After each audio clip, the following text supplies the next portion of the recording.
The A-Mobility Warehouse Transfers app allows you to perform 3 production floor inventory transactions. A warehouse transfer of a lot from one warehouse to another with the ability to adjust the lot quantity. A warehouse transfer of a lot from one warehouse to another without adjusting the lot quantity. And the ability to consume or remove the remnant quantity of a lot.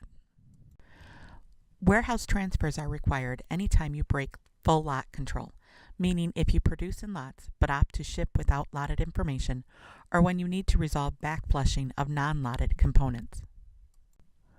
Consumption must be performed when physically there is no material left in the lot, but the quantity on the tag has a balance.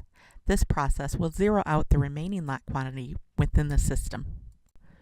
It is important to note that warehouse transfers and consumption transactions are performed against predefined warehouse codes, unlike a mobility location tracking app that allows for free-form identification of storage locations.